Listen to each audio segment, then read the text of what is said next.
Cette semaine, voyons ensemble ce qu'est un essai en littérature.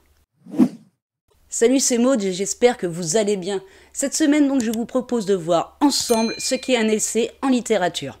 Et pour cela, je vais vous donner 3 points essentiels à savoir. Le premier point,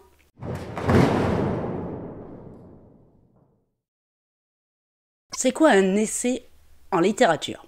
Alors on va mettre tout de suite les choses au clair. Un essai, ce n'est pas un test. Ce n'est pas que vous allez écrire quelque chose, une nouvelle ou un début de roman que vous n'allez pas pouvoir terminer et que vous allez vous dire « bah je m'en fiche, je le publie quand même ». Non, non, non, non, non. Je vous le dis tout de suite, un essai ce n'est pas ça. Ce n'est pas un essai non plus comme au rugby, vous n'avez pas à marquer les 7 points décisifs. Un essai en littérature, c'est quelque chose d'un tout petit peu plus complexe et c'est surtout un livre qui va de A à Z. Alors en fait, qu'est-ce que c'est qu'un essai en littérature? C'est tout simplement une œuvre de réflexion sur à peu près n'importe quel sujet. Et cette réflexion, vous allez la délivrer de façon très personnelle à votre lecteur afin qu'il puisse mieux comprendre votre point de vue sur telle ou telle idée ou tel et tel sujet, soit un sujet de société, soit un sujet philosophique, soit un sujet, enfin, vous avez compris, un sujet de ce que vous voulez. Ensuite, la deuxième chose à savoir sur les essais, ce sont ses caractéristiques.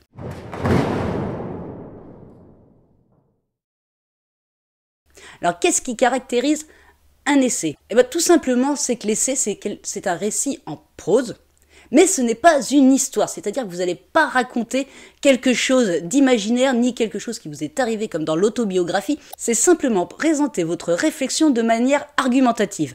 Pour faire un bon parallèle qui va vous éclairer sur ce qu'est un essai, je pense que vous avez déjà tous fait une dissertation au lycée.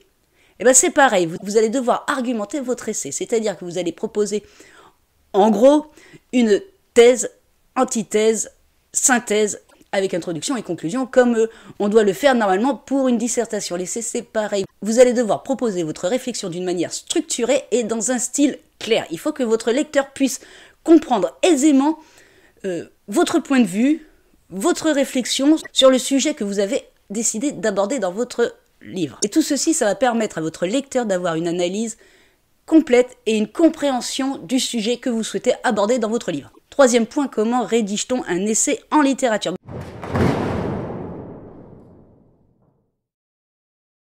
C'est assez simple. Comme je vous le disais précédemment, en vous mettant en exemple la dissertation au lycée, eh ben c'est un peu pareil. Vous allez pouvoir utiliser 3 sortes de plans pour rédiger votre essai. Donc le premier plan, le basique, le plan cartésien, c'est-à-dire que lui, vous avez, comme exactement au lycée avec votre dissertation, vous avez la thèse, l'antithèse, la synthèse. Et bien entendu, au début, vous avez l'introduction et à la fin, la conclusion. Ensuite, vous avez le deuxième plan.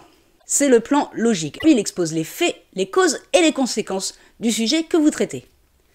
Et le troisième et dernier plan est le plan explicatif. Avec ce plan-là, vous allez analyser les principaux termes de votre sujet et le compléter par des illustrations en exemple.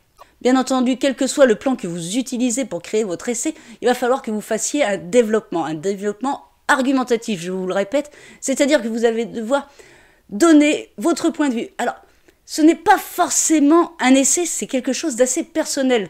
C'est votre point de vue à vous, donc que votre lecteur soit ou non d'accord, vous exposez votre point de vue lors de votre essai. À vous de donner vos arguments. En résumant, un essai, c'est une réflexion sur n'importe quel sujet qui vous tient à cœur ou que vous avez envie d'aborder. Ça peut être, je vous le rappelle, sociétal, ça peut être philosophique, ça peut être tout un tas de choses. Il faut que votre essai soit rédigé de façon claire et argumentée afin que votre lecteur puisse faire sa propre analyse de votre réflexion. Et enfin, vous pouvez utiliser l'un des 3 plans afin d'argumenter vos propos et donner quelques exemples afin d'illustrer votre propre réflexion. Voilà ce que je pouvais vous dire sur les essais en littérature. Moi, je vous donne rendez-vous la semaine prochaine pour un nouveau tutoriel. En attendant, bonne écriture à toutes et à tous et prenez soin de vous.